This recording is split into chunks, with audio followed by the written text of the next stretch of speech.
Honorable Prime Minister to reply the discussion.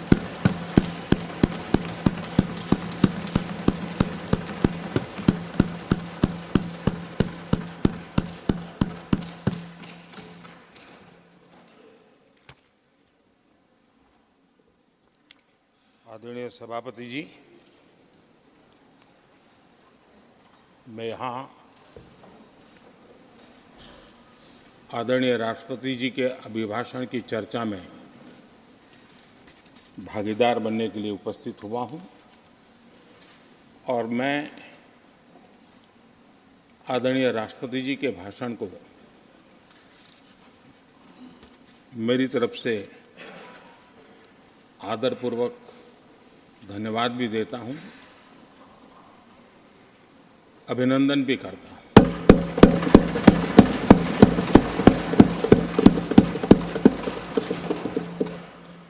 आदरणीय सभापति जी, ये 75वां गणतंत्र दिवस ये अपने आप में एक महत्वपूर्ण माइलस्टोन है और उस समय संविधान की यात्रा के इस महत्वपूर्ण पड़ाव पर राष्ट्रपति जी का भाषण उसका एक ऐतिहासिक महत्व भी रहता है और उन्होंने अपने भाषण में भारत के आत्मविश्वास की बात कही है, भारत के उज्जवल भविष्य के प्रति विश्वास को प्रकट किया है और भारत के कोटि कोटि जनों का जो सामर्थ्य है उस सामर्थ्य को बहुत ही कम शब्दों में लेकिन बहुत ही शानदार तरीके से देश के सामने सदन के माध्यम से प्रस्तुत किया है। मैं राष्ट्रपति जी के इस प्रेरक उद्बोधन के लिए और राष्ट्र को दिशा निर्देश के लिए और एक प्रकार से विकसित भारत के संकल्प को सामर्थ्य देने के लिए हृदय से बहुत बहुत आभार व्यक्त करता हूं।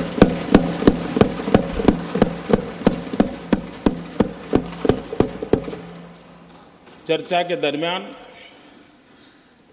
अनेक माननीय सदस्यों ने अपने विचार रखे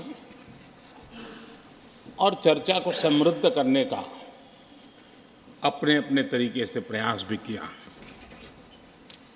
इस चर्चा को समृद्ध करने के प्रयास करने वाले सभी आदरणीय साथियों का भी मैं हृदय से आभार व्यक्त करता हूं, अभिनंदन करता हूं।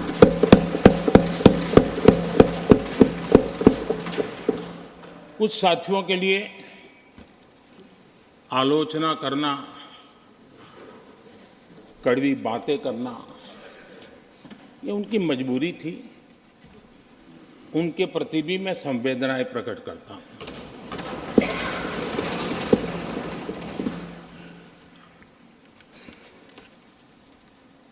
मैं उस दिन तो कह नहीं पाया लेकिन मैं खड़गे जी का विशेष आभार प्रकट करता हूं।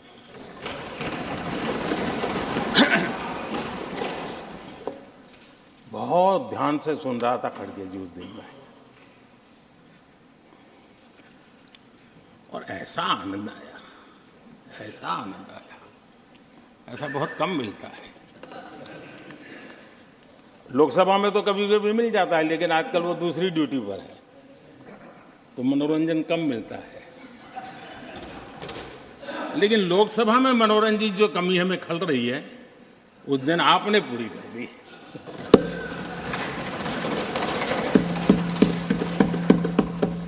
और मुझे प्रसन्नता इस बात की थी कि माननीय खड़गे जी काफी लंबा और बड़ी इम्तिहान वजह से शांति से बोल रहे थे, समय भी काफी लिया था। तो मैं सोच रहा था कि आजादी मिली कैसे, इतना सारा बोलने की आजादी मिली कैसे। तो मैं सोच तो रहा था, लेकिन बाद में मेरे ध्यान में आया कि 2 स्पेशल कमांडर जो रहते हैं ना, उस दिन नहीं थे और आजकल नहीं रहते वो। और इसलिए बहुत भरपूर फायदा स्वतंत्रता का आदरणीय खड़गे जी ने उठाया।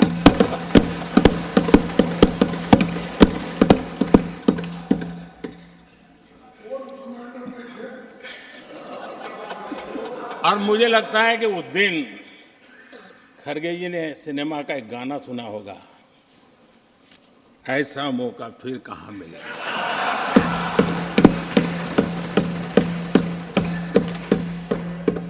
और खड़गे जी भी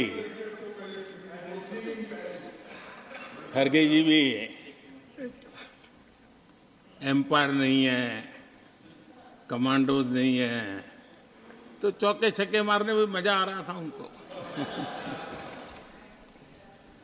लेकिन एक बात खुशी की रही, उन्होंने जो 400 सीट एनडीए के लिए आशीर्वाद दिया था,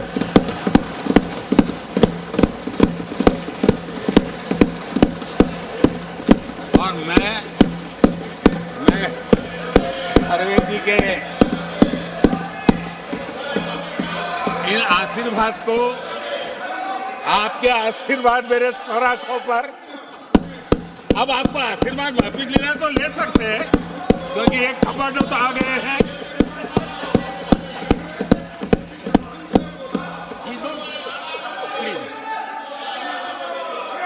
आदरणीय सभापति जी,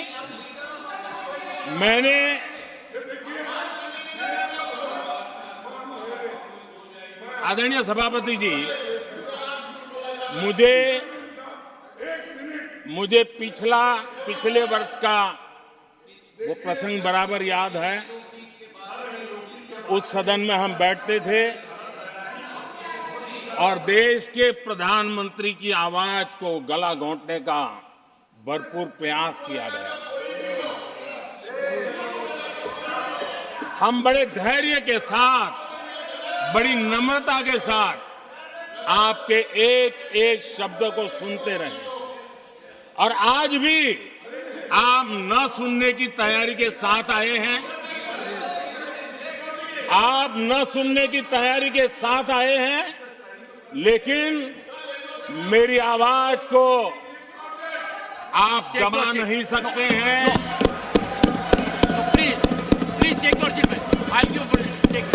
देश की जनता ने इस आवाज को ताकत दी हुई है। देश की जनता के आशीर्वाद से आवाज निकल रही है, और इसलिए आपने पिछली बार, मैं भी इस बार पूरी तैयारी के साथ आया हूं। मैंने सोचा था कि उस वक्त कि शायद आप जैसे व्यक्ति सदन में आए हैं तो मर्यादाओं का पालन करेंगे, लेकिन 1.5-2 घंटे तक क्या जुल्म किया था आप लोगों ने मुझ पर, और उसके बाद भी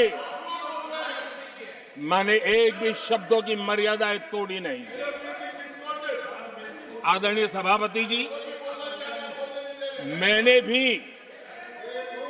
एक प्रार्थना की है, और प्रार्थना तो कर सकते हैं, और मैं तो करता रहता हूं।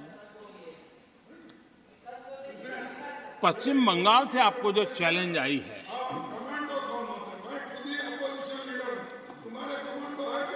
और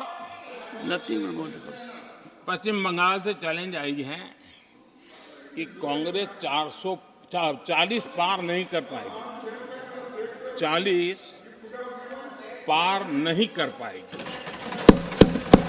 मैं प्रार्थना करता हूं कि आप 40 बचा पाएं।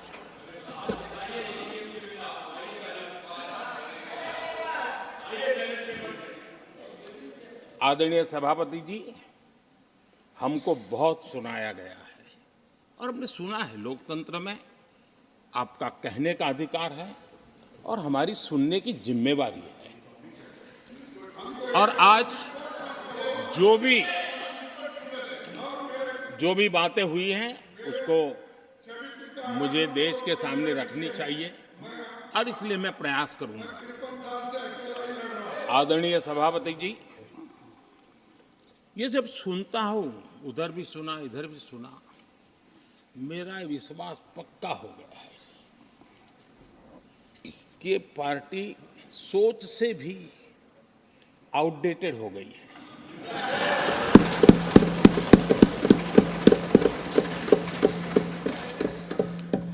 और जब सोच आउटडेटेड हो गई है तो उन्होंने अपना कामकाज भी आउटसोर्स कर दिया है। देखते ही देखते इतना बड़ा दल, इतने दशकों पर तक देश पर राज करने वाला दल, ऐसा पतन, ऐसी गिरावट, हमें खुशी नहीं हो रही है। हमारी आपके प्रति संवेदनाएं हैं, लेकिन डॉक्टर क्या करेगा जी, पेशेंट खुद। आगे क्या बोलूं?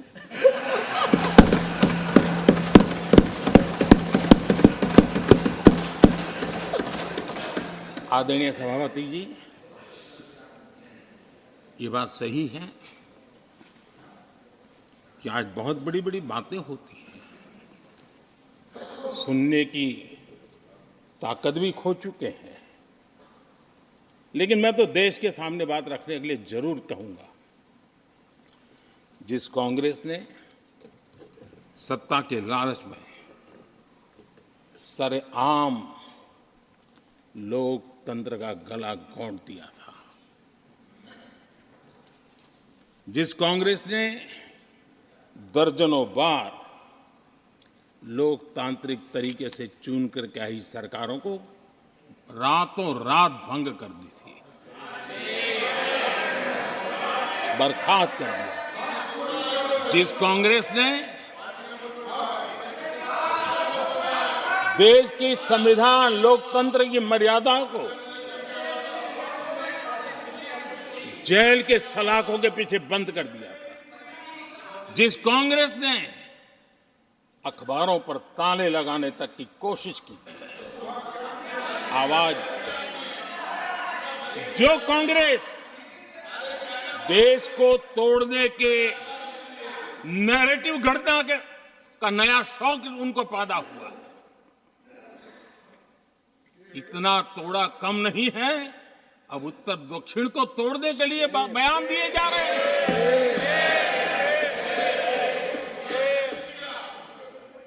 और ये कांग्रेस हमें लोकतंत्र और फेडरलिज्म उस पर प्रवचन दे रही है। आदरणीय सभापति जी, जिस कांग्रेस ने nothing, only the address will go on record. और भाषा के नाम पर देश को बांटने में कोई कसर नहीं छोड़ी, जिस कांग्रेस ने आतंकवाद और अलगाववाद को अपने हित में पनपने दिया, जिस कांग्रेस ने नॉर्थ ईस्ट को हिंसा, अलगाव और पिछड़ेपन में धकेल दिया, जिस कांग्रेस के राज में नक्सलवाद के लिए देश के लिए एक बहुत बड़ी चुनौती बनाकर के छोड़ दिया, जिस कांग्रेस ने देश की बहुत बड़ी जमीन दुश्मनों के हवाले कर दी, जिस कांग्रेस ने देश की सेनाओं का आधुनिकीकरण होने से रोक दिया, वो आज हमें राष्ट्रीय सुरक्षा और आंतरिक सुरक्षा के लिए भाषण दे रहे। जिस कांग्रेस ने आजादी के बाद से ही कंफ्यूज रही, उनको उद्योग जरूरी है कि खेती जरूरी है, उसी कंफ्यूजन में गुजारा किया। जो कांग्रेस तय नहीं कर पाई कि नेशनलाइजेशन करना है कि प्राइवेटाइजेशन करना है, उलझती रही। जो कांग्रेस 10 वर्ष में 12 नंबर से 11 नंबर पर आर्थिक व्यवस्था ले आ पाई, 10 साल में 12 से 11 नंबर, और आप 12 से 11 आने में बहुत मेहनत नहीं पड़ती है। जैसे जैसे आगे बढ़ते हैं तो मेहनत और बढ़ती है। हम 10 साल में 5 नंबर पे ले आए। और ये कांग्रेस हमें यहां आर्थिक नीतियों पर लंबे लंबे भाषण सुना रही है। आदरणीय सभापति जी, जिस कांग्रेस ने ओबीसी को पूरी तरह आरक्षण नहीं दिया, जिसने सामान्य वर्ग के गरीबों को कभी आरक्षण नहीं दिया, जिसने बाबा साहब के बजाय बाबा साहब को भारत रत्न देने योग्य नहीं माना, अपने ही परिवार को भारत रत्न देते रहे, जिस कांग्रेस ने देश की गली सड़कों चौक चौराहे पर अपने ही परिवार के नाम के पाठ जड़ दिए हैं, वो हमें उपदेश दे रहे हैं। वो हमें सामाजिक न्याय पाठ पढ़ा रहे हैं। आदरणीय सभापति जी, जिस कांग्रेस के Nothing will go on record, only the जिस address will go on Congress record. के अपने नेता की कोई गारंटी नहीं है, अपनी नीति की कोई गारंटी नहीं है, वो मोदी की गारंटी पर सवाल उठा रहे हैं।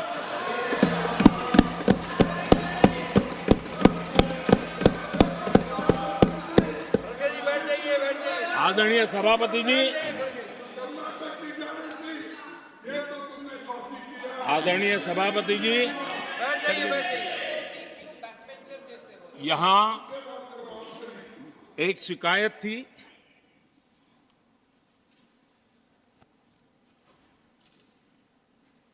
और उनको लगता है कि हम ऐसा क्यों कहते हैं, हम ऐसा क्यों देख रहे हैं। देश और दुनिया उनके 10 साल के कार्यकाल को ऐसे क्यों देखती थी? देश क्यों नाराज हो गया?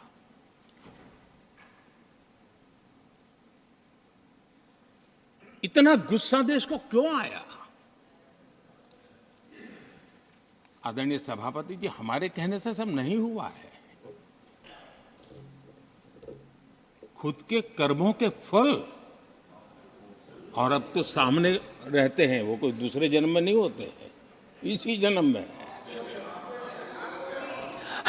आदरणीय सभापति जी, कुछ हम किसी को बुरा नहीं कहते, हमें क्यों बुरा कहना चाहिए? जब उन्हीं को लोगों ने बहुत कुछ कहा हो तो मुझे क्या कहने की जरूरत है? मैं एक वक्तव्य सदन के सामने रखना चाहता हूं। मैं पहला कोट पढ़ रहा हूं। सदस्यगण जानते हैं, ये कोटेशन है। सदस्यगण जानते हैं कि हमारी ग्रोथ धीमी हो गई है और फिस्कल डेफिसिट बढ़ गया है। महंगाई दर बीते 2 वर्षों से लगातार बढ़ रही है। करंट अकाउंट डेफिसिट हमारी उम्मीदों से कहीं अधिक हो चुका है। ये कोट मैंने पढ़ा। ये किसी भाजपा के नेता का कोट नहीं है, नहीं ये कोट मेरा है। आदरणीय सभापति जी, यूपीए सरकार के 10 साल पर तत्कालीन प्रधानमंत्री आदरणीय पीएम के रूप में रहे श्रीमान मनमोहन सिंह जी ने कहा था और खुद के कार्यकाल में कहा था। ये हालत थी, उन्होंने वर्णन किया था। आदरणीय सभापति जी, अब मैं दूसरा कोट पढ़ता हूं। देश में व्यापक गुस्सा है, पब्लिक ऑफिस के मिसयूज को लेकर भारी गुस्सा है। इंस्टीट्यूशंस का मिसयूज कैसे होता था, ये उस समय ये भी मैंने नहीं करा, ये उस समय के प्रधानमंत्री पद पर डॉक्टर मनमोहन सिंह जी कह रहे थे। उस समय भ्रष्टाचार को लेकर पूरा देश सड़कों पर था, गली गली में आंदोलन चल रहे थे। अब मैं तीसरा कोट पढ़ूंगा।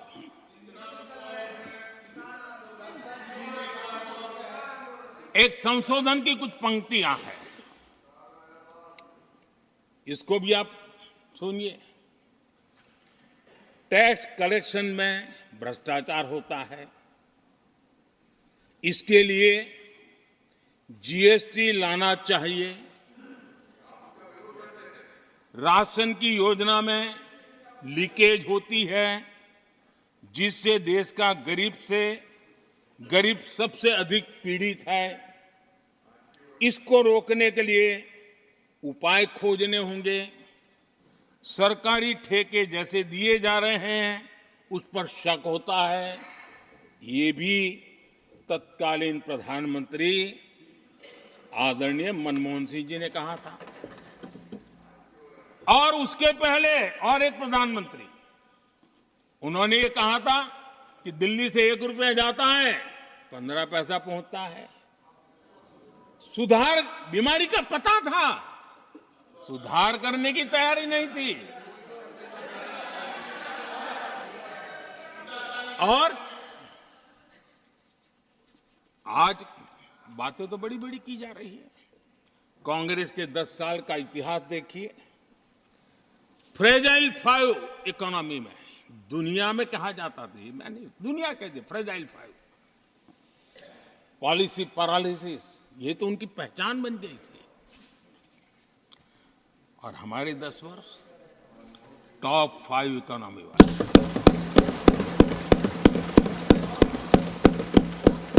हमारे बड़े और निर्णायक फैसलों के लिए 10 साल याद किए जाएंगे। आदरणीय सभापति जी,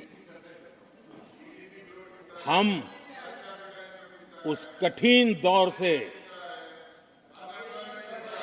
बहुत मेहनत करके, सोच समझ करके देश को संकटों से बाहर लाए हैं। ये देश ऐसे ही आशीर्वाद नहीं दे रहा है। आदरणीय सभापति जी,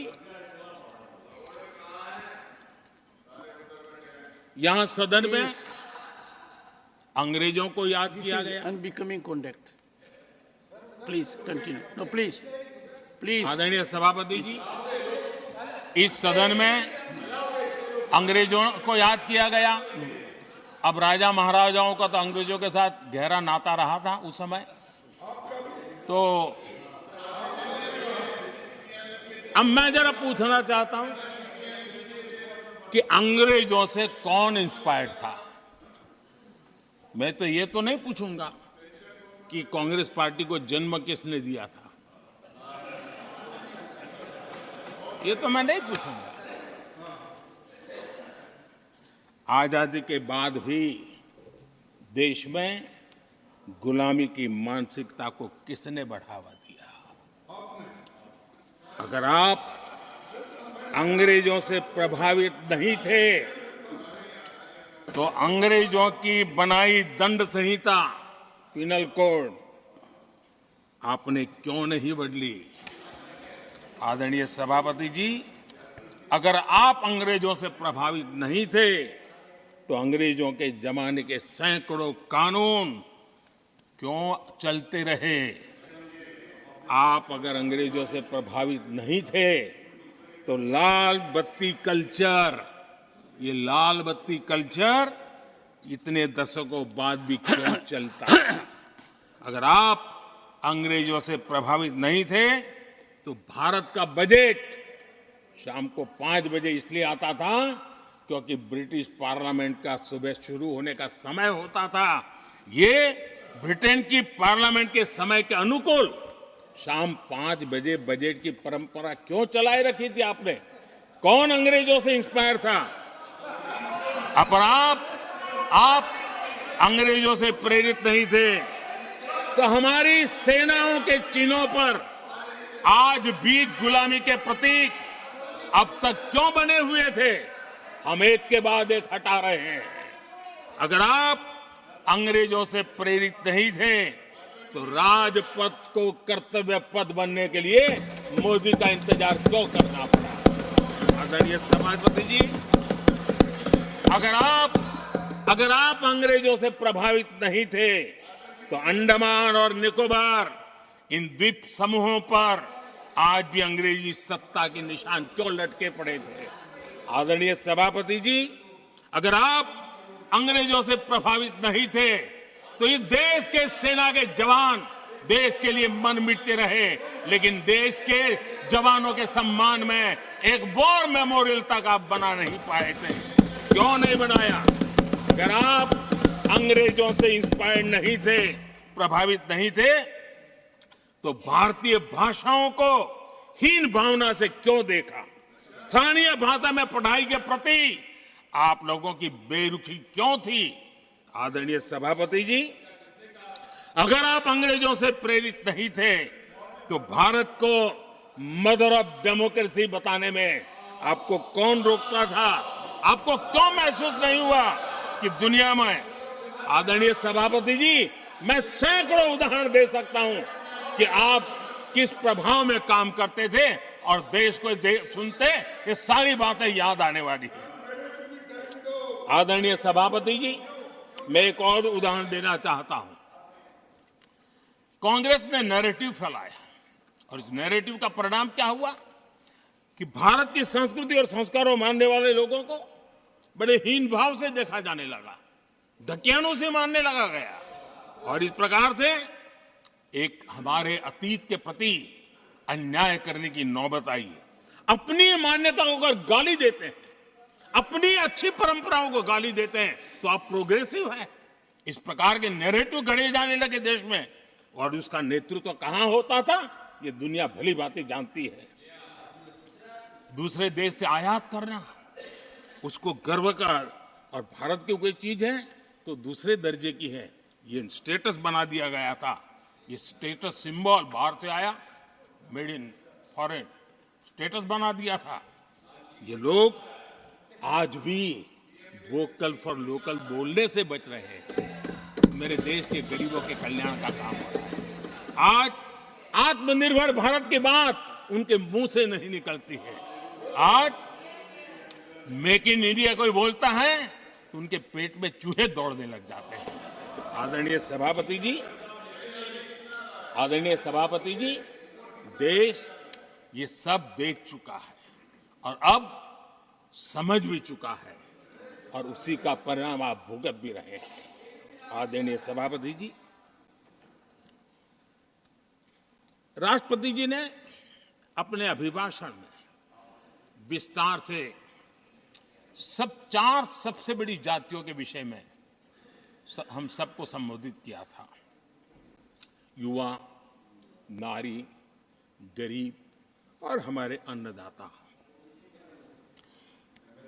हम जानते हैं इनकी समस्याएं ज्यादातर एक समान है, उनके सपने भी एक समान है, और उसके समाधान अगर करने हैं तो थोड़ा 19-20 का फर्क पड़ेगा, लेकिन इन चारों वर्गों के समाधान के रास्ते भी एक ही हैं।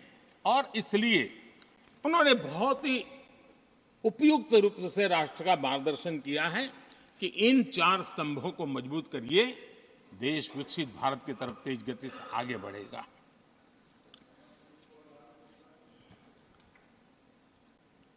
आदरणीय सभापति जी, अगर हम 21वीं सदी में हैं, हम विकसित भारत के सपने को इसी सदी में 2047 तक सिद्ध करना चाहते हैं, तो 20वीं सदी की सोच नहीं चल सकती। 20वीं सदी का स्वार्थी एजेंडा, मैं और मेरा वाला जो खेल है ना, वो 21वीं सदी में देश को समृद्ध नहीं, विकसित भारत नहीं बना सकता है। कांग्रेस इन दिनों काफी बातें हो रही जाति की, फिर से एक बार क्यों जरूरत पड़ गई उनको मैं तो नहीं जानता हूं, लेकिन अगर उनको जरूरत पड़ी है तो पहले जरा अपने गरिबान में झांके तो उनको पता चलेगा क्या किया है। दलित, पिछड़े और आदिवासी, कांग्रेस जन्मजात उनकी सबसे बड़ी विरोधी रही है।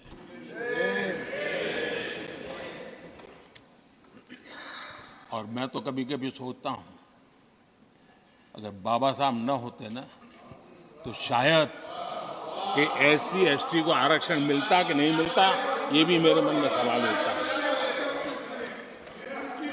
आदरणीय सभापति जी, और मैं ये कह रहा हूं, इसके पीछे मेरे पास प्रमाण है।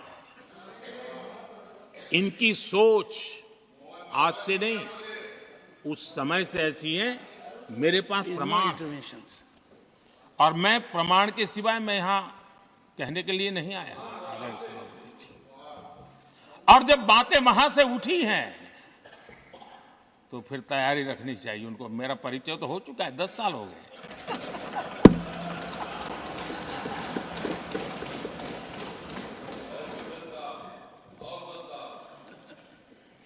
एक बार, और मैं आदरपूर्वक नेहरू जी को इन दिनों ज्यादा याद करता हूं, क्योंकि हमारे साथियों की अपेक्षा रहती है कि जरा उनको तो बोलो, कुछ तो बोल रहा थे। अब देखिए, एक बार नेहरू जी ने एक चिट्ठी लिखी थी, और ये चिट्ठी मुख्यमंत्रियों को लिखी थी। मैं उसका अनुवाद पढ़ रहा हूं। उन्होंने लिखा था, ये देश के प्रधानमंत्री पंडित नेहरू जी द्वारा उस समय के देश के मुख्यमंत्रियों को लिखी गई चिट्ठी है, ऑन रिकॉर्ड है। मैं अनुवाद पढ़ता हूं। मैं किसी भी आरक्षण को पसंद नहीं करता, और खासकर नौकरी में आरक्षण तो कतई नहीं। मैं ऐसे किसी भी कदम के खिलाफ हूं जो अकुशलता को बढ़ावा दे, जो दोयम दर्जे की तरफ ले जाए।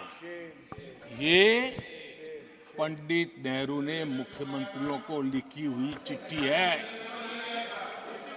और तब जाकर के मैं कहता हूं, ये जन्मजात इसके विरोधी है। नेहरू जी कहते थे, अगर एससी, एसटी, ओबीसी को नौकरियों में आरक्षण मिला तो सरकारी काम का स्तर गिर जाएगा। और आज जो आंकड़े गिनाते हैं ना कि इतने यहां हैं, इतने यहां हैं, उसका मूल यहां है, क्योंकि उस समय उन्होंने रोक दिया था, रिक्रूटमेंट ही मत करो। अगर उस समय सरकार में भर्ती हुई होती और वो प्रमोशन करते करते आगे बढ़ते तो आज यहां पर पहुंचते। सभापति जी, ये कोर्ट में पढ़ रहा हूं, आप वेरीफाई कर सकते हैं। मैं पंडित नेहरू का कोट पढ़ रहा हूं।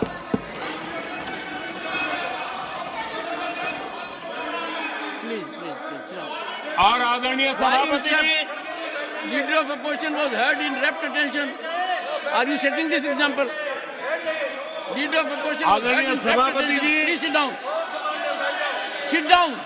आप तो जानते हैं, नेहरू जी ने जो कहा वो कांग्रेस के लिए हमेशा से पत्थर की लकीर होता है। नेहरू जी ने कहा मतलब पत्थर की लकीर उनके लिए। दिखावे के लिए आप कुछ भी कहें, लेकिन आपकी सोच ऐसे कई उदाहरणों से सिद्ध होती है। मैं अनगिनत उदाहरण देख सकता हूं, लेकिन मैं एक उदाहरण जरूर देना चाहता हूं, और वह उदाहरण मैं जम्मू कश्मीर का देना चाहता हूं। कांग्रेस ने जम्मू कश्मीर के एससी, एसटी, ओबीसी को 7 दशकों तक उनके अधिकारों से वंचित रखा।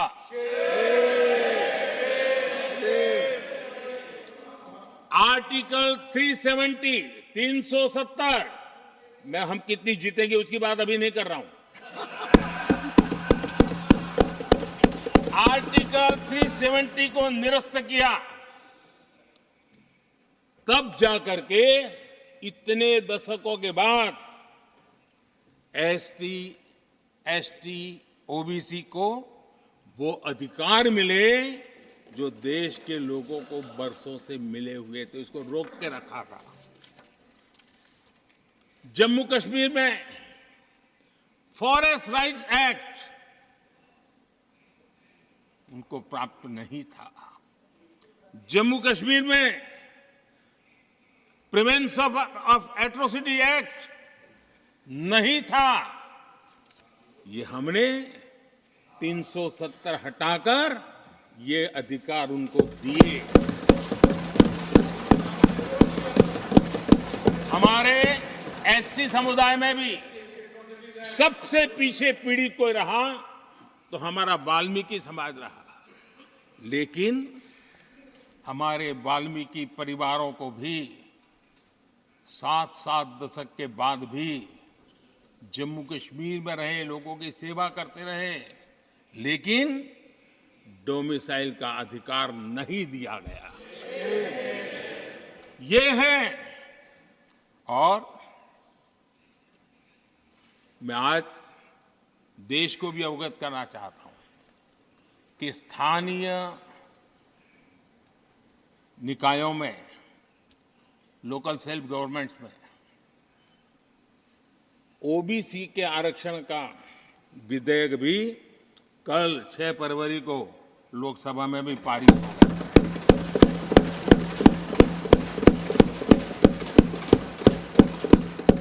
आदरणीय सभापति जी,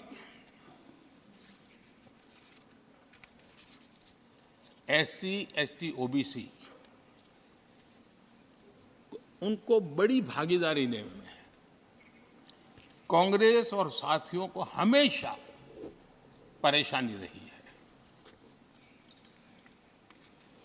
बाबा साहब की राजनीति को, बाबा साहब के विचारों को खत्म करने के लिए कोई कसर उन्होंने छोड़ी नहीं है। वक्तव्य अवेलेबल है, चुनाव में क्या क्या बोला गया है वो भी अवेलेबल है।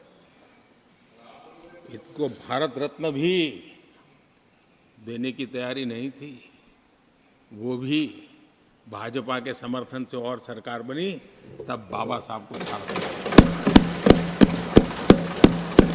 इतना ही नहीं, सीताराम केसरी अति पिछड़ी जाति से कांग्रेस पार्टी के अध्यक्ष उठा करके फुटपाथ पर फेंक दिया गया।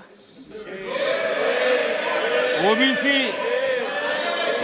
वो वीडियो अवेलेबल है, वो देश ने देखा सीताराम केसरी के साथ क्या हुआ। और आदरणीय सभापति जी, इनके एक मार्गदर्शक अमेरिका में बैठे हैं।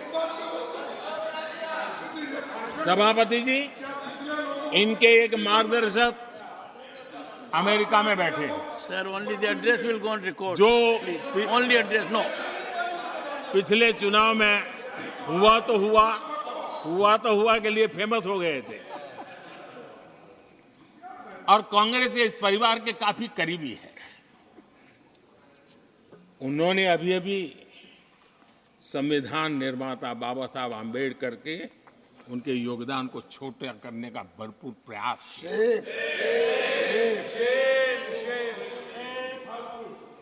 आदरणीय सभापति जी, देश में पहली बार एनडीए ने एक आदिवासी बेटी को राष्ट्रपति बनाने के लिए प्रस्ताव उनको उम्मीदवार बनाया। आपका हमसे वैचारिक विरोध हो वो एक बात है, अगर हमसे वैचारिक विरोध होता, आपने सामने कैंडिडेट खड़ा किया होता, मैं समझ सकता था, लेकिन वैचारिक विरोध नहीं था। क्यों? क्योंकि हमारे यहां से गया हुआ व्यक्ति आपने उम्मीदवार बनाया, इसलिए वैचारिक विरोध नहीं था।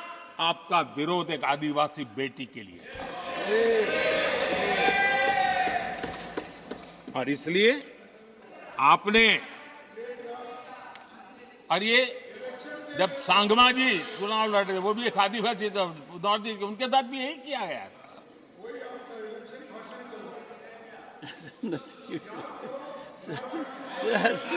और आज तक सभापति जी, राष्ट्रपति जी का अपमान करने की घटनाएं कम नहीं है। पहली बार इस देश में हुआ है। उनके जिम्मेवार लोगों के मुंह से ऐसी ऐसी बातें निकली है, शर्म से माथा झुक जाए। राष्ट्रपति के लिए ऐसी भाषा बोली गई है, मन में जो कसक पड़ी है ना, वो कहीं न कहीं इस प्रकार से निकलते रहती है। एनडीए के अंदर हमने 10 साल काम करने का मौका मिला। हमने पहले दलित को और अब आदिवासी को, हमने हमेशा हमारी प्राथमिकता क्या है इसका परिचय दिया। आदरणीय सभापति जी, जब हम हमारी सरकार के परफॉर्मेंस की बात करता हूं, एनडीए की जो गरीब कल्याण की नीतियों की बातें करता हूं, थोड़ा सा अगर उस समाज को निकट से जानते हो, आखिर कौन समाज है लाभार्थी, कौन लोग हैं? ये झुग्गी झोपड़ी में किसको रहने के लिए जिंदगी गुजरनी पड़ रही है? ये किस समाज के लोग हैं? मुसीबतों से गुजरना पड़ता है, व्यवस्थाओं से वंचित रहना पड़ा है, कौन समाज है?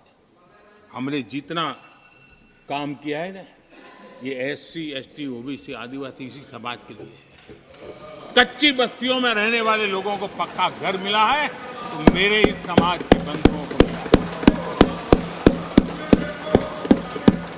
स्वच्छता के अभाव में हर वर्ग बीमारी से जूझना पड़ता था, उनको Sir, स्वच्छ भारत अभियान का लाभ देने का काम सभापति जी हमारी योजनाओं के तहत मिला है, ताकि उसको अच्छी जिंदगी जीने का अवसर मिला।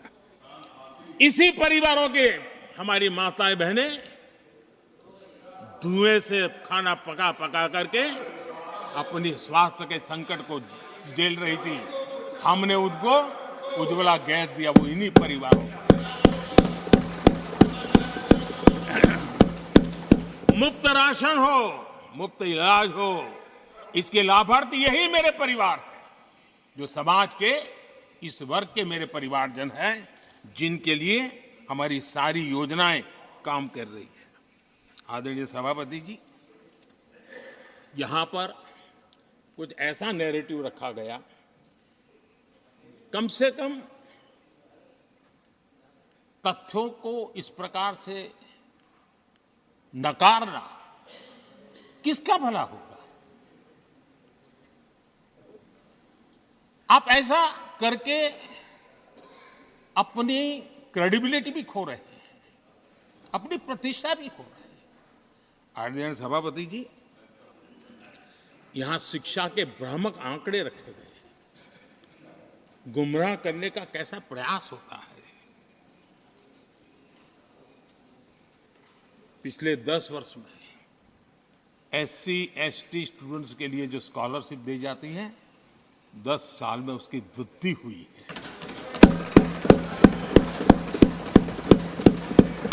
इन 10 वर्षों में स्कूलों में, हायर एजुकेशन में नामांकन की संख्या भी बहुत बढ़ी है और ड्रॉप आउट बहुत तेजी से कम हुआ है। आदरणीय सभापति जी, 10 साल पहले 120 एकलव्य मॉडल स्कूल थे। आदरणीय सभापति जी, आज 400 एकलव्य मॉडल।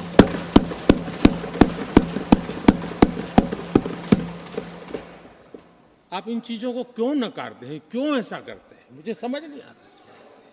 सभापति जी, पहले एक सेंट्रल ट्राइबल यूनिवर्सिटी थी, आज 2 सेंट्रल ट्राइबल यूनिवर्सिटीज हैं।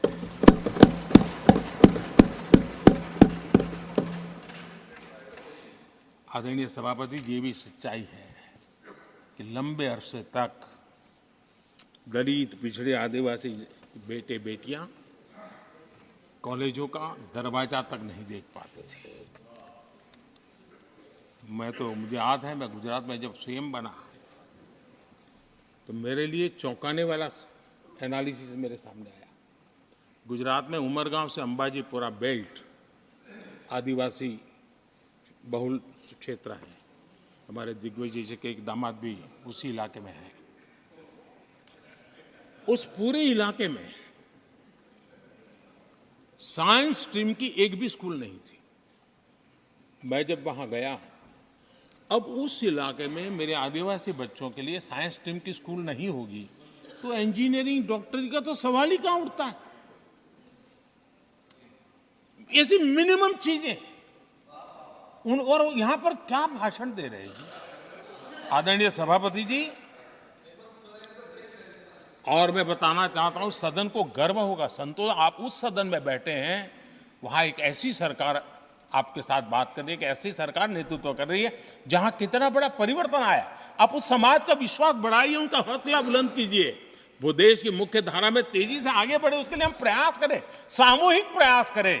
आप देखिए आदिवासी और हमारे SC/ST समाज के विद्यार्थियों का नामांकन, मैं कुछ आंकड़े रखना चाहता हूं। उच्च शिक्षा में SC विद्यार्थियों का नामांकन 44% बढ़ा है।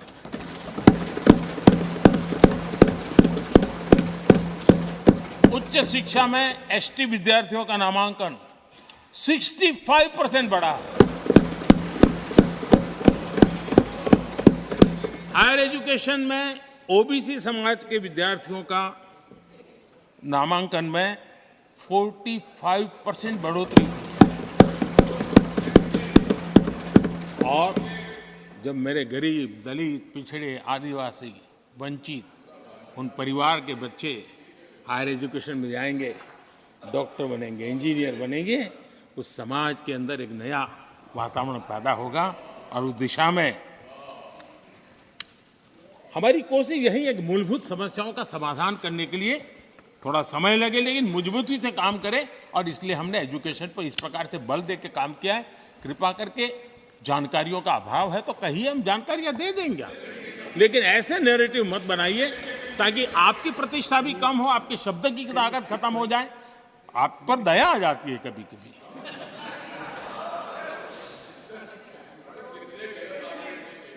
आदरणीय सभापति जी, सबका साथ सबका विकास ये नारा नहीं है, ये मोदी की गारंटी है।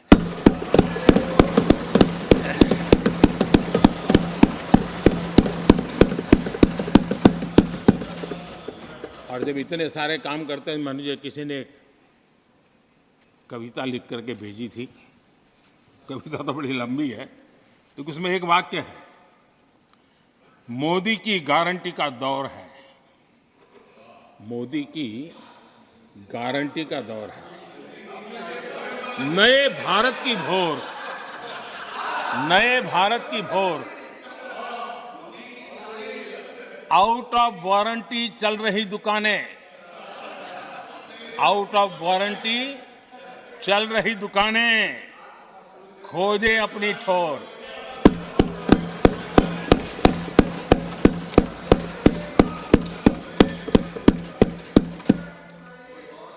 आदरणीय सभापति जी, किस प्रकार से देश में निराशा फैलाने का प्रयास, मैं ये तो समझता हूं जो लोग इतनी निराशा की गर्त में डूब चुके हैं, वैसे निराशा फैलाने का उनका सामर्थ्य भी बचा नहीं है, वो भी सामर्थ्य नहीं बचा। आशा का तो संचार कर ही नहीं सकते, जो खुद निराशा में डूबे उनसे आशा है। लेकिन देश में हर जगह जहां बैठो वहां निराशा निराशा निराशा फैलाने का जो खेल चल रहा है और सच्चाई को नकार करके हो रहा है, वो न खुद का भला कर पाएंगे न देश का भला कर पाएंगे। आदरणीय सभापति जी, हर बार एक ही गाना गाया जाता है, समाज के कुछ वर्गों को भड़काने के लिए बिना हकीकतों को ऐसे वाक्य बोल दिए जाते हैं। मैं जरा देश के सामने कुछ हकीकत बोलना चाहता हूं और मुझे विश्वास है मीडिया इस ऐसे विषयों पर जरा डिबेट कर ले ताकि पता चले। आदरणीय सभापति जी, यहां पर सरकारी कंपनियों को लेकर हम पर भांति भांति के आरोप लगे, क्या क्या आरोप लगाए जा रहे हैं, सिर पैर माथा कुछ नहीं, बस लगाते चलो। अब देखिए, देश को याद है मारुति के शेयर का क्या खेल चल रहा था। उस जमाने में हेडलाइन बना करती थी, मारुति शेयर का क्या चल रहा है। मैं उसकी गहराई में नहीं जाना चाहता, वरना उनको वहां तक पानी पहुंचेगा कि शायद यहाँ पर करंट लग जाएगा, इसलिए मैं वहां तक जाना नहीं चाहता। आदरणीय सभापति जी, आदरणीय सभापति जी, देश को देश को जानना जरूरी है। आदरणीय सभापति जी, मैं तो आजाद भारत में पैदा हुआ हूं, मेरे विचार भी आजाद है और मेरे सपने भी आजाद हैं। जो गुलामी की मानसिकता को जीने वाले हैं, उसके बाद और कोई चीजें नहीं है, वही पुराने कागज लेकर के घूमते रहते हैं। आदरणीय सभापति जी, कांग्रेस ने कहा कि हमने पीएसयू बेच दिए, पीएसयू डुबो दिए, बाती बाती की बातें यहां सुन और वरिष्ठ लोगों के मुंह से सुन रहा था। याद कीजिए, बीएसएनएल, एमटीएनएल को बर्बाद करने वाले कौन थे? वो कौन सा कालखंड था जब बीएसएनएल, एमटीएनएल बर्बाद हो चुके? जरा याद कीजिए, एचएएल, उसकी दुर्दशा क्या करके रखी थी, बर्बादी। और जाकर के गेट पर भाषण देकर के 2019 का चुनाव लड़ने का एजेंडा तय होता था एचएएल के नाम पर। जिन्होंने एचएएल को तबाह कर दिया था, वो एचएएल के गेट पर जाकर के भाषण झाड़ रहे थे। आदरणीय सभापति जी, एयर इंडिया को किसने तबाह कर दिया, किसने बर्बाद कर दिया? ये हालत कौन लाया था? कांग्रेस पार्टी और यूपीए ये 10 साल की उनकी बर्बादी से मुंह नहीं मोड़ सकते। देश भली भांति जानता है। और अब मैं हमारे कार्यकाल के जरा सफलता की बात बताना चाहता हूं। आदरणीय सभापति जी, आज जिस बीएसएनएल को आपने तबाह करके छोड़ा था ना, वो बीएसएनएल आज made in India 4G, 5G उस तरफ आगे बढ़ रहा है और दुनिया का ध्यान आकर्षित कर रहा है। आदरणीय सभापति जी, एचएएल के लिए इतने भ्रम फैलाए, आज रिकॉर्ड मैन्युफैक्चरिंग एचएएल के कर रहा है, रिकॉर्ड रेवेन्यू जनरेट कर रहा है एचएएल, जिसको लेकर के इतने जो होले चलाए। और कर्नाटका में एशिया की सबसे बड़ी हेलीकॉप्टर बनाने वाली कंपनी एचएएल बन गई। कहां छोड़ा था, कहां जाके लगाया, हमने पहुंचाया। आदरणीय सभापति जी, एक कमांडो जहां नहीं है, एलआईसी को लेकर भी पता नहीं कैसे कैसे बड़े विद्वत्तापूर्ण बयान देते थे। एलआईसी का ऐसा हो गया, एलआईसी का वैसा हो गया, एलआईसी का यूं हो गया। जितनी गलत बातें एलआईसी को लिए बोलनी चाहिए बोली। और तरीका यही है, किसी को बर्बाद करने, अफवाह फैलाओ, झूठ फैलाओ, भ्रम फैलाओ।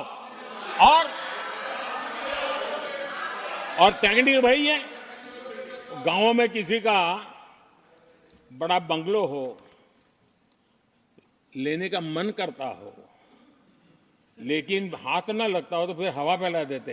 ये भूतिया बंगला है, यहां जो जाता है ऐसी हवा फैला देते, कोई लेता नहीं, फिर कोई जा करके लपक लेते। एलआईसी एलआईसी क्या क्या चलाया। आदरणीय सभापति जी, मैं सीना तान करके सुनाना चाहता हूं, आंखें ऊंची करके सुनाना चाहता हूं, आज एलआईसी के शेयर रिकॉर्ड स्तर पर ट्रेड हो रहे हैं। क्यों? आदरणीय सभापति जी, अब प्रचार किया जा रहा है, पीएसयू बंद हो गए, पीएसयू बंद हो गए। अब उनको तो याद भी नहीं होगा क्या है, बस किसी ने पकड़ा दिया, बोलो बोलो। 2014 में देश में 234 पीएसयू थे, 234 2000 उनके यूपीए के 10 साल के कालखंड में। अब 14 में जब उन्होंने छोड़ा, 234 आज 254 है। 234 से आज 254 है। अब भाई कोई कौन सा अरिथमेटिक वो जानते हैं, बेच दिए, अब बेचने के बाद 250 हो गया। क्या क्या कर रहे हो आप लोग? आदरणीय सभापति जी, आज अधिकतर पीएसयू रिकॉर्ड रिटर्न दे रहे हैं और इन्वेस्टर्स का भरोसा पीएसयू की तरफ बढ़ रहा है। जो छोटा सा भी शेयर बाजार जानते हैं, इनको समझ आता है। नहीं समझता है तो किसी को पूछो। आप सभापति जी देखिए, बीएसई पीएसयू इंडेक्स में बीते एक वर्ष के दौरान लगभग 2 गुनी उछाल हुई है। आदरणीय सभापति जी, 10 साल पहले, यानी 2014, 4 से 14 के बीच की बात करता हूं, पीएसयू का नेट प्रॉफिट करीब करीब 1.25 लाख करोड़ था और इस 10 वर्ष में पीएसयू का नेट प्रॉफिट 2.5 लाख करोड़ है।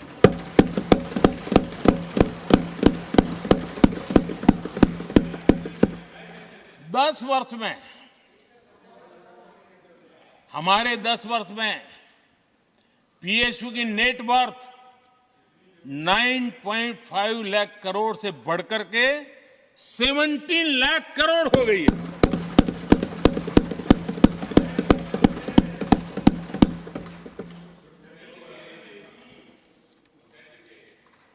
आदरणीय सभापति जी, इनका हाथ जहां भी लगता है ना, उसका डूबना तय हो जाता है और उससे यही दशा करके उन्होंने छोड़ी थी। हम मेहनत करके इतनी बाहर लाए, इतनी प्रतिष्ठा बढ़ी है। आपको खुशी होनी चाहिए, भ्रम मत फैलाइए, बाजार में हवा ऐसी न फैलाइए कि देश के सामान्य निवेशक के मन को उलझन में आ जाए। ऐसा काम आप नहीं कर सकते। आदरणीय सभापति जी, इन लोगों की मर्यादा इतनी है, अब इन्होंने अपने युवराज को एक स्टार्टअप बना करके दिया है। अभी वो नॉन स्टार्टर है।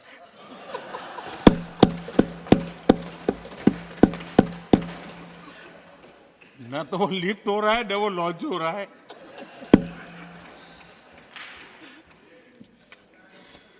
आदरणीय सभापति जी,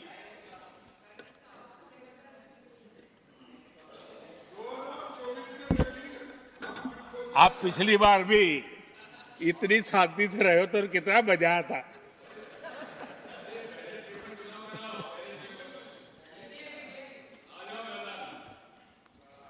आदरणीय राष्ट्रपति जी, आदरणीय सभापति जी,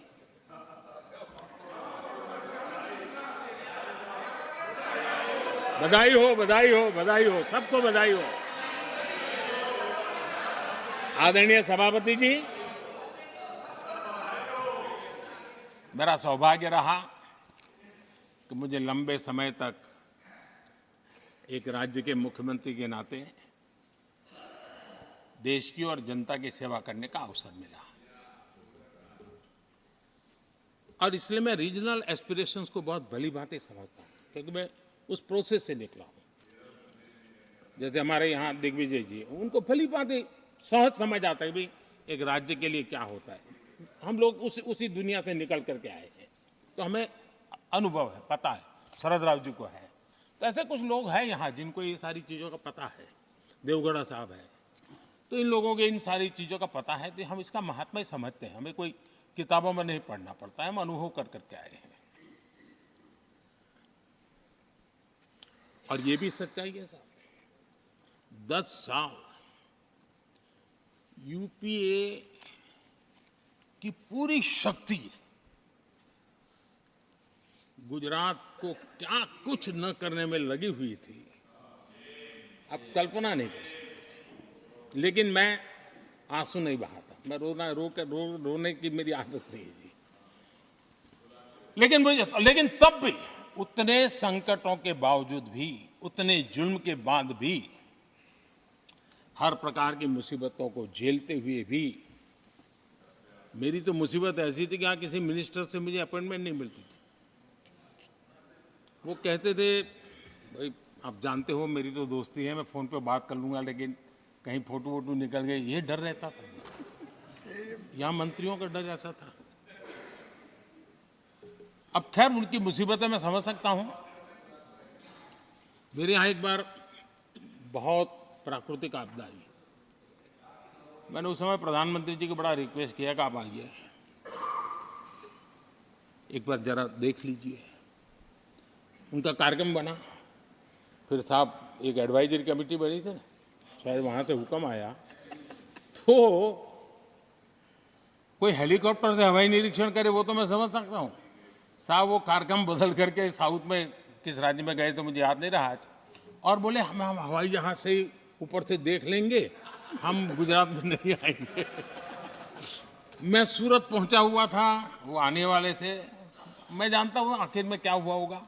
तो आप कल्पना कर सकते हैं साहब, प्राकृतिक आपदा में भी मैंने ऐसी मुसीबतों को झेला है, लेकिन उसके बावजूद भी उस समय भी मेरा मंत्र था, आज भी मेरा मंत्र है कि देश के विकास के लिए राज्य का विकास, भारत के विकास के लिए गुजरात का विकास, और हम सबको इसी रास्ते पर चलना चाहिए। हम राज्यों का विकास से ही राष्ट्र का विकास कर पाएंगे। इस पे कोई विवाद नहीं हो सकता है, कोई विवाद नहीं हो सकता है। और मैं आपको विश्वास देता हूं सभापति जी, राज्य अगर एक कदम चलता है तो 2 कदम चलने की ताकत देने के लिए मैं तैयार हूं।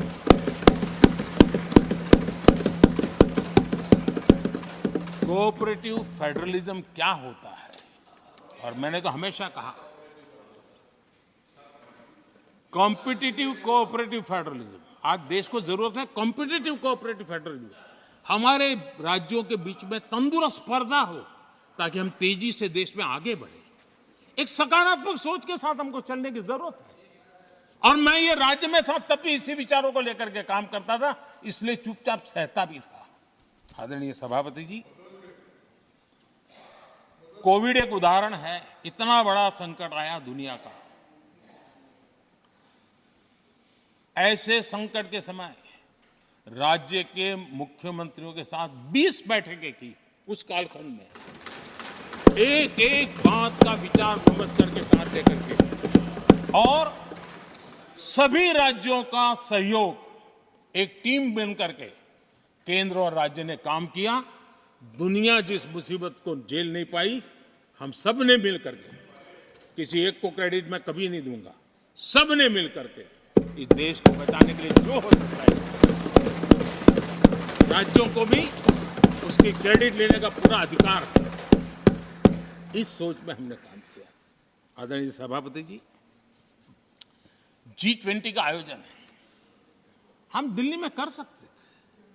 हम दिल्ली में इन बड़े बड़े नेताओं के बीच रह करके सब कुछ क्या नहीं कर, पहले हुआ ही है। हमने ऐसा नहीं किया। हमने G20 का पूरा यश राज्यों को, दिल्ली में एक मीटिंग की तो राज्य में 200, एक एक राज्य को एक्सपोजर मिले दुनिया में। ये गलती से नहीं हुआ, योजना के तरीके से हुआ है। मेरे लिए किसकी सरकार है इसके आधार पर मैं देश नहीं चलाता।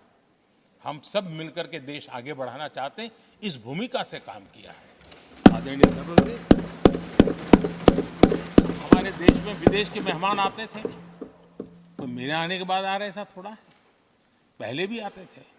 आज विदेशी मेहमान आते हैं तो मेरा आग्रह रहता है कि आपको एक दिन किसी राज्य में जाना चाहिए।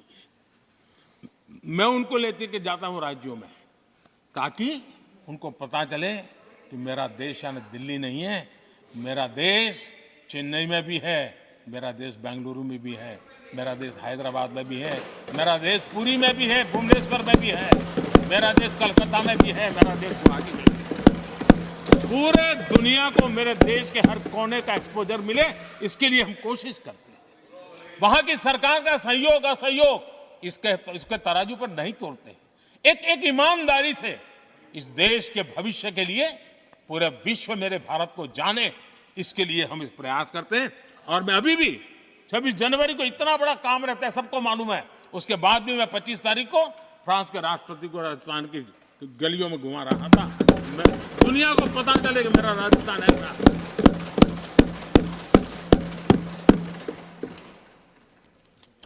आदरणीय सभापति जी, हमने एक बहुत बड़ा कार्यक्रम लिया जिसकी विश्व में एक मॉडल के रूप में चर्चा हो रही है, एस्पिरेशनल डिस्ट्रिक्ट। एस्पिरेशनल डिस्ट्रिक्ट की जो सफलता है ना, उसमें 80% भूमिका मेरे राज्यों के सहयोग की है। राज्यों ने जो सहयोग किया है, उन्होंने एस्पिरेशनल डिस्ट्रिक्ट की मेरी भावना को समझा है। आज उस एस्पिरेशनल डिस्ट्रिक्ट को आगे बढ़ाने के लिए 80% ताकत राज्यों से मिल रही है, डिस्ट्रिक्ट लेवल के अफसरों से मिल रही है। और जो राज्य, वो राज्य की औसत में भी आखिरी पायदान पे खड़े थे, वो आज नेशनल एवरेज के साथ कंपटीशन करने लगे। ये डिस्ट्रिक्ट कभी पिछड़ी डिस्ट्रिक्ट माने जाती थी। ये सबका सहयोग से हो रहा है। और इसलिए हमारे कार्यक्रमों की रचना ही सबको साथ लेकर के चलने की है और मिल करके देश के भविष्य को बनाने की है। आज देश का हर कोना, हर परिवार विकास के फल प्राप्त करे, ये हम सबका दायित्व है और हम उसी दिशा में जाना चाहते हैं। हम हर राज्य को उसका पूरा हक भी देना चाहते हैं। लेकिन मैं आज एक अहम मुद्दे पर मेरी पीड़ा व्यक्त करना चाहूंगा। आदरणीय सभापति जी, एक राष्ट्र हमारे लिए सिर्फ जमीन का टुकड़ा नहीं है, हम सबके लिए एक इकाई ऐसी है जो प्रेरणा देने वाली इकाई है। जैसे शरीर होता है, शरीर में जैसे अंगांगी भाव होता है, अगर पैर में कांटा लगे तो पैर ये नहीं कहता है, हाथ कभी नहीं सोचता है कि मुझे क्या, पैर को कांटा लगा है, पैर पैर का काम करेगा। पल भर में हाथ पैर के पास पहुंच जाता है, कांटा निकालता है। कांटा पैर को लगता है, आंख ये नहीं कहती कि आंसू मैं क्यों बहाऊं, आंसू आंख से निकलते हैं। हिंदुस्तान के किसी भी कोने में दर्द हो तो पीड़ा सबको होनी चाहिए। अगर देश का एक कोना, अगर शरीर का एक अंग अगर काम नहीं करता है तो पूरा शरीर अपंग माना जाता है। शरीर जिस प्रकार से, अगर देश का भी कोई कोना, देश का कोई क्षेत्र विकास से वंचित रह जाएगा तो देश विकसित नहीं हो सकता है। और इसलिए हमें भारत को एक अंगांगी भाव से देखना होना चाहिए, उसको टुकड़ों में नहीं देखना चाहिए। जिस प्रकार से हिंदी और भाषा बोली जा रही है, देश को तोड़ने के लिए, राजनीतिक स्वार्थ के लिए नए नैरेटिव गढ़े जा रहे हैं। एक पूरी सरकार मैदान में उतर करके भाषा गढ़ रही है। इससे बड़ा देश का दुर्भाग्य क्या हो सकता है? आप मुझे बताइए, झारखंड का कोई आदिवासी बच्चा अगर ओलंपिक के खेल के अंदर जाकर के मेडल लेकर आएगा तो क्या हम ये सोचते हैं कि तो झारखंड का बच्चा है? पूरा देश कहता है हमारा देश है। जब एक झारखंड का बच्चे में प्रतिभा देखते हैं और देश हजारों करोड़ रुपया, हजारों लाखों रुपया खर्च करके उसको अच्छे कोचिंग के लिए दुनिया के किसी देश में भेजता है, तो हम ये सोचेंगे कि खर्चा झारखंड के लिए हो रहा है, क्या देश के लिए नहीं हो रहा है? हम क्या करने लगे हैं, क्या भाषा बोलने लगे? इस देश का गौरव, हमारे यहां वैक्सीन, देश के करोड़ों लोगों को वैक्सीन का, हम ये कहेंगे वैक्सीन तो उस कोने में बनी थी इसलिए हक उनका है, देश को नहीं मिल सकती? कैसा सोच सकते हैं? क्या वैक्सीन उस शहर में बनी थी इसलिए देश के और भागों को इसका लाभ नहीं मिलेगा? ये सोचेंगे क्या? क्या सोच बन गई है? और एक राष्ट्रीय दल के अंदर से ऐसे विचार है, ये बहुत बहुत दुखद की बात है। मैं पूछना चाहता हूं आदरणीय सभापति जी, क्या अगर हिमालय कल कहना शुरू कर दें, हिमालय कल बोलना शुरू कर दें, ये नदियां मेरे यहां से बहती हैं, मैं तुम्हें पानी नहीं दे दूंगा, पानी का अधिकार मेरा है, देश का क्या होगा? देश कहां जाकर के रुकेगा? अगर जिन राज्यों में कोयला है वो कह दें कोयला नहीं मिलेगा, ये हमारी संपत्ति है, जाओ तुम अंधेरे में गुजारा करो, देश कैसे चलेगा? आदरणीय सभापति जी, ऑक्सीजन, कोविड के समय हमारे यहां ऑक्सीजन की संभावनाएं पूर्वी कार्य में जो उद्योग है उसके साथ देश के पूरे देश को ऑक्सीजन की जरूरत थी। अगर उस समय पूरब के लोग कह करके बैठ जाते ऑक्सीजन को हम नहीं दे सकते, हमारे लोगों की जरूरत है, देश को कुछ नहीं मिलेगा, क्या होता देश का? उन्होंने संकट झेल करके भी देश को ऑक्सीजन पहुंचाया। देश के अंदर ये भाव तोड़ने का क्या प्रयास हो रहा है? क्या इस प्रकार से देश को हमारा टैक्स, हमारे मनी किस भाषा में बोला जा रहा है? ये देश के भविष्य के लिए नया खतरा पैदा करने वाली बात है।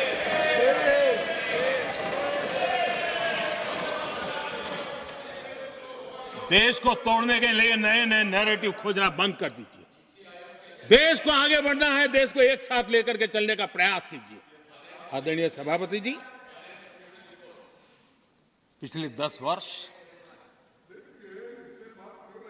नीति और निर्माण के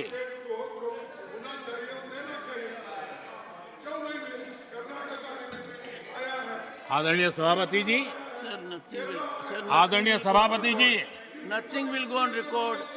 No. आदरणीय सभापति जी, Take your seat. नीति और निर्माण, This conduct doesn't suit your ये position. नए भारत की नई दिशा दिखाने के लिए Please take your seat. जो दिशा हमने पकड़ी, Please take your seat, sir. जो निर्माण कार्य हमने लिए हैं, बीते एक दशक में हमारा पूरा फोकस बेसिक सुविधाएं जरूर मिले उस पर हमारा ध्यान केंद्रित रहा है। आदरणीय सभापति जी, हर परिवार का जीवन स्तर ऊपर उठे, उसके जीवन में ईज ऑफ लिविंग बढ़े। अब समय की मांग है उसकी क्वालिटी ऑफ लाइफ में हम कैसे सुधार लाए। हम आने वाले दिनों में हमारी पूरी शक्ति, पूरा सामर्थ्य ईज ऑफ लिविंग से एक कदम आगे बढ़ करके क्वालिटी ऑफ लाइफ की तरफ हम बढ़ाना चाहते हैं, हम उसके लिए जाएंगे। आदरणीय सभापति जी, आने वाले 5 वर्ष न्यू मिडिल क्लास जो गरीबी से निकल करके बाहर आए हैं, ऐसे न्यू मिडिल क्लास को नई ऊंचाई और सशक्त बनाने के लिए हम अनेक विध कार्य पहुंचाने के लिए पूरा प्रयास करने वाले हैं। और इसलिए हमने सामाजिक न्याय का जो मोदी कवच दिया है ना, उस मोदी कवच को और मजबूत बनाए और ताकत देने वाले हैं। आदरणीय सभापति जी, आजकल जब हम कहते हैं कि 25 करोड़ लोग गरीबी से बाहर आए, तो ऐसा कुतर्क दिया जाता है कि 25 करोड़ बाहर आए तो फिर 80 करोड़ को खाना अनाज क्यों देते हो? आदरणीय सभापति जी, हम जानते हैं कोई बीमार व्यक्ति हॉस्पिटल से बाहर आ जाए ना, तो भी डॉक्टर कहता है कुछ दिन इसको ऐसे ऐसे संभालिए, खाने में परहेजी रखिए, ढिकना करिए, फलाना करिए, ये कहना क्यों?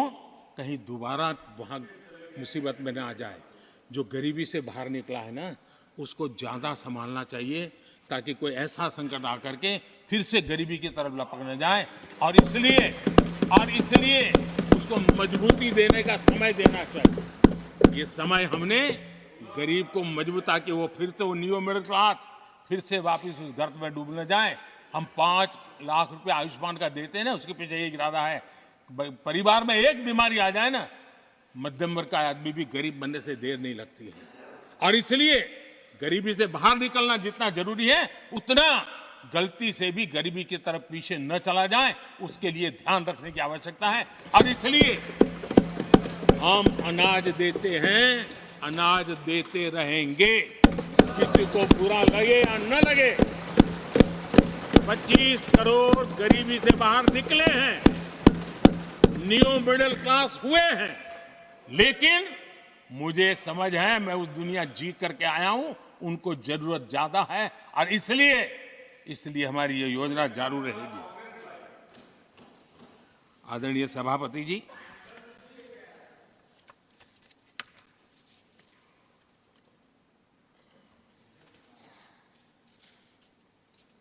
देश जानता है आदरणीय सभापति जी, और इसीलिए मैंने गारंटी दी है। मेरी गारंटी है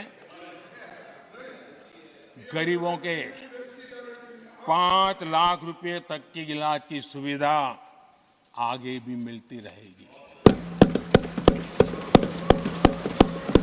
मेरी गारंटी है, मोदी की गारंटी है, 80% डिस्काउंट से जो दवाइयां मिल रही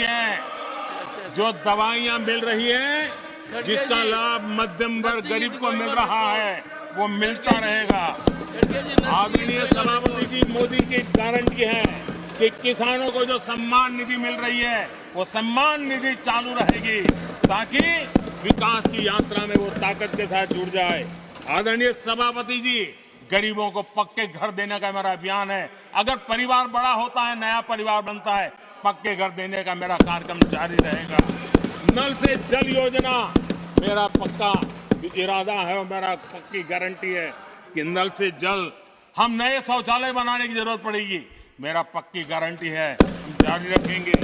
ये काम सारे तेजी से चलेंगे क्योंकि विकास का जो रास्ता, विकास की जो दिशा हमने पकड़ी है, इसको हम किसी भी हालत में जरा भी धीमी नहीं होने देना चाहते। आदरणीय सभापति जी, हमारी सरकार का तीसरा टर्म दूर नहीं है।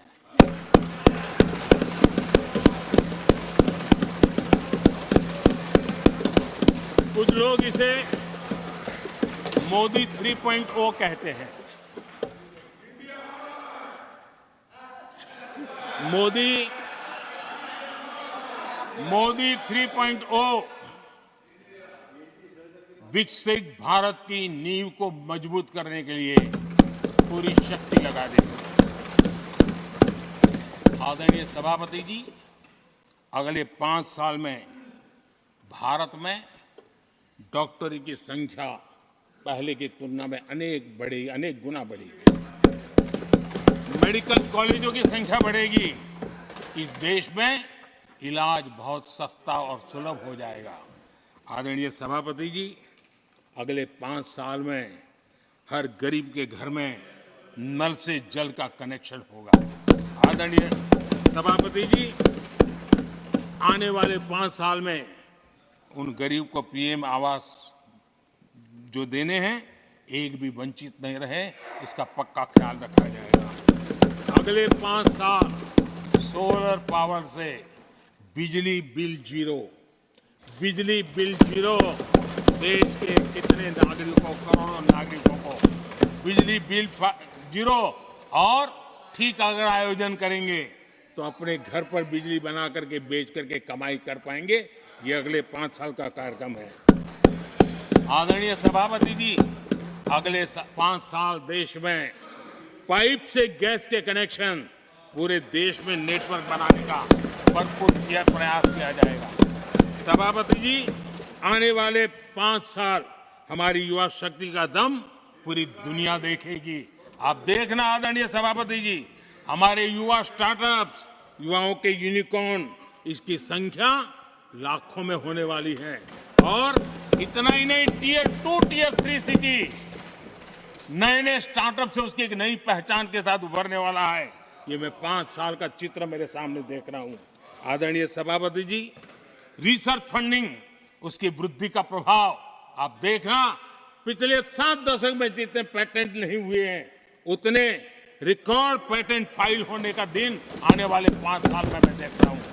आदरणीय सभापति जी, आज मेरे मध्यम वर्ग के लाखों बच्चे विदेशों में पढ़ने के लिए चले जाते हैं। मैं वो स्थिति लाना चाहता हूं कि मेरे बच्चों के लाखों रुपए बच जाएं, मेरे देश के मध्यम वर्ग के सपने पूरे हो, बेस्ट यूनिवर्सिटी मेरे देश में हो, उच्चतम शिक्षा उनको मेरे देश में मिले और मेरे बच्चों का, उनके परिवार का पैसा बचे। इसलिए मैं कह रहा, आदरणीय सभापति जी, आने वाले 5 साल आप देख रहा, कोई भी इंटरनेशनल खेल की कंपटीशन ऐसी नहीं होगी जिसमें भारत का झंडे हर जगह पर न फहरे। मैं देखने वाला हूं 5 साल खेल जगत के अंदर दुनिया में भारत के युवा की शक्ति की पहचान देने। आदरणीय सभापति जी, आने वाले 5 साल में भारत का पब्लिक ट्रांसपोर्ट पूरी तरह ट्रांसफॉर्म होने वाला है। अगले 5 साल में गरीब और मिडिल क्लास को तेल और शानदार यात्रा की सुविधाएं बहुत आसानी से मिलने वाली हैं, तेज मिलने वाली है, पूरी ताकत से व्यवस्था होने वाली है। अगले 5 साल में देश बुलेट ट्रेन भी देखेगा और देश ट्रेन वंदे भारत ट्रेन का विस्तार भी देखेगा। आदरणीय सभापति जी, अगले 5 साल में आत्मनिर्भर भारत का अभियान नई ऊंचाई पर होगा। देश हर क्षेत्र में आत्मनिर्भर होता नजर आएगा।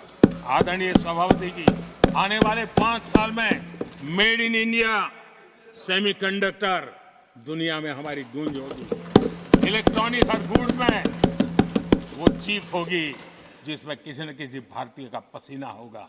आदरणीय साहब, दुनिया के इलेक्ट्रॉनिक बाजार में एक नई गति का सामर्थ्य आने वाले 5 साल में देश देखेगा। आदरणीय सभापति जी, आज देश लाखों करोड़ रुपए का तेल इंपोर्ट करता है। अपनी ऊर्जा जरूरतों के लिए हम ज्यादा से ज्यादा आत्मनिर्भर बनने की दिशा में काम करेंगे और मुझे विश्वास है हम ऊर्जा जरूरतों पर जो डिपेंडेंसी है वो कम करने में सफल होंगे। इसे इतना ही नहीं, आदरणीय सभापति जी, ग्रीन हाइड्रोजन अभियान हम दुनिया के बाजार को लालायित करने की दिशा में आगे बढ़ रहे हैं। हमारा ग्रीन हाइड्रोजन ऊर्जा जरूरतों को पूरा करने का सामर्थ्य रहेगा। इथेनॉल की दुनिया में हम तेजी से आगे बढ़ रहे हैं। हम 20% का लक्ष्य प्राप्त करके हमारे लोगों को ट्रांसपोर्टेशन में सस्ता मिले, इसकी व्यवस्था होगी। आदरणीय सभापति जी, जब मैं 20% इथेनॉल की बात करता हूँ, उसका सीधा लाभ मेरे देश के किसानों को होने वाला है। किसानों की नई बचत मिलने वाली है। देश के हजारों करोड़ रुपए आज खाद्य देते हैं। हम कृषि प्रधान देश तो कहते हैं, लेकिन आज भी हजारों करोड़ रुपयों का खाने का तेल हमें बाहर से लाना पड़ रहा है। हमारे देश के किसानों पर मुझे भरोसा है और मुझे पक्का भी जो नीतियों को लेकर के हम चलते हैं, एडिबल ऑयल में मेरा देश बहुत एक आत्मनिर्भर 5 साल में हो जाएगा और जो पैसा बचेगा मेरे देश के किसान की जेब में जाएगा, जो आज विदेश के बाजार में जाता है। आदरणीय सभापति जी, केमिकल की खेती के कारण हमारी धरती माँ को बहुत नुकसान हो रहा है। आने वाले 5 साल में नेचुरल फार्मिंग की तरफ देश के किसानों को ले जाने में हम सफलतापूर्वक आगे बढ़ेंगे। एक नया जागृति का काम होगा, हमारी धरती माँ की भी सुरक्षा होगी। आदरणीय सभापति जी, नेचुरल फार्मिंग बढ़ने से दुनिया के बाजार में भी हमारे उत्पादों की ताकत बढ़ने वाली है। आदरणीय सभापति जी, यूएन के माध्यम से मैंने मिलेट का अभियान चलाया। श्री अन्न तक के राते आज हमने उसकी पहचान दी है। मैं वो दिन दूर नहीं देखता हूं जबकि आने वाले 5 साल में दुनिया के बाजार में सुपर फूड के रूप में मेरे गांव के छोटे छोटे किसानों के द्वारा पैदा हुआ मिलेट श्री अन्न दुनिया के बाजार में प्रतिष्ठा होगी, सुपर फूड की प्रतिष्ठा होगी।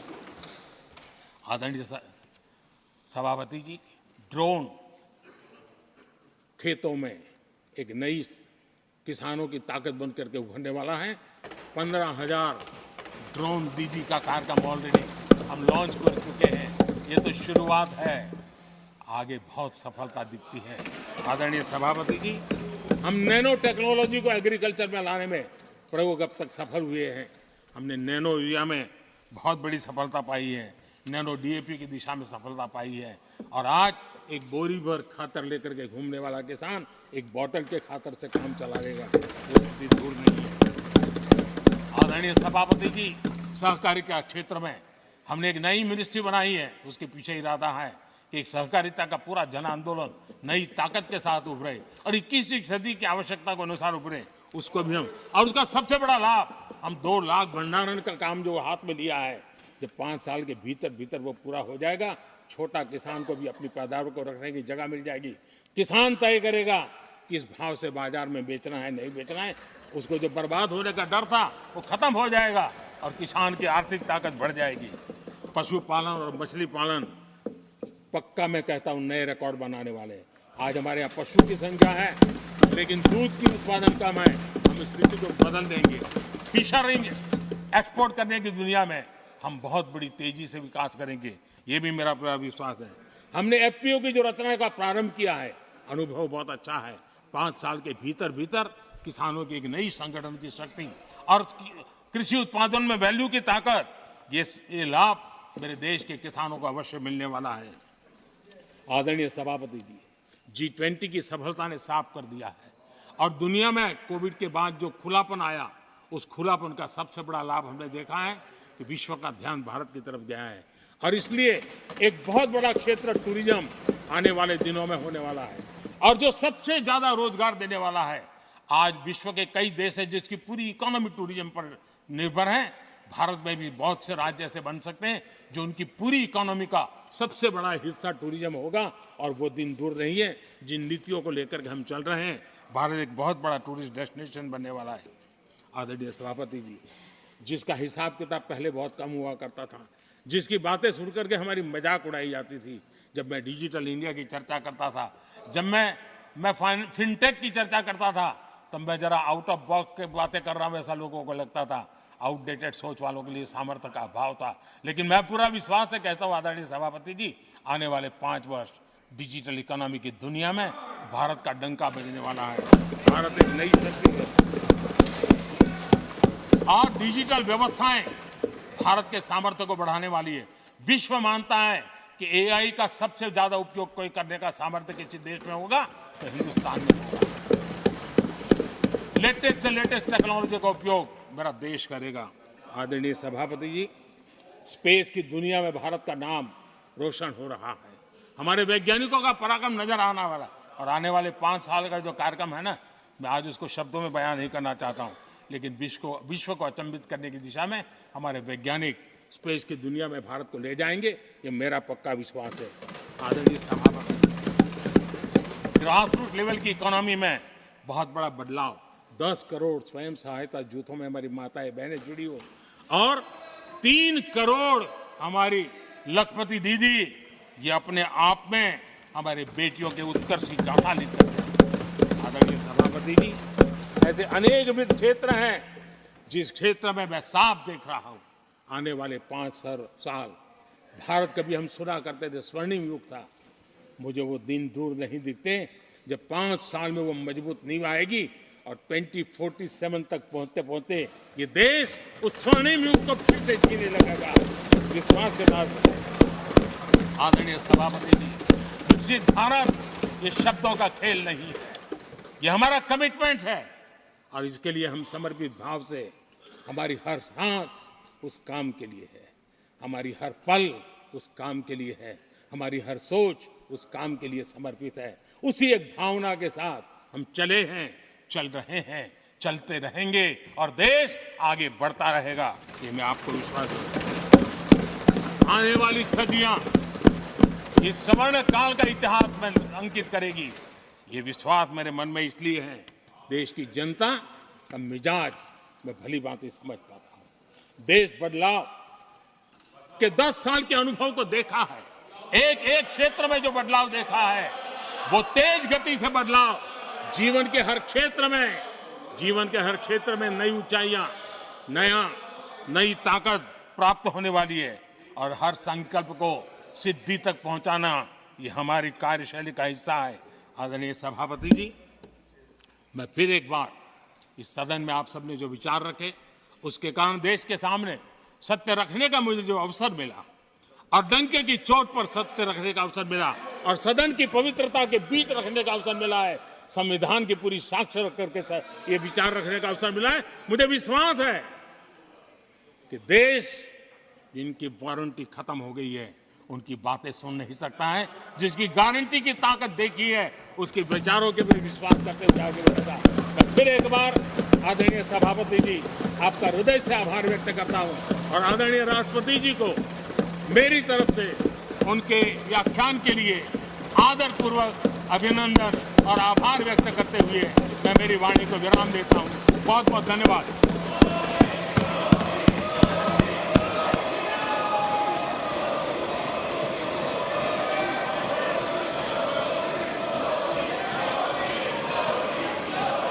I shall now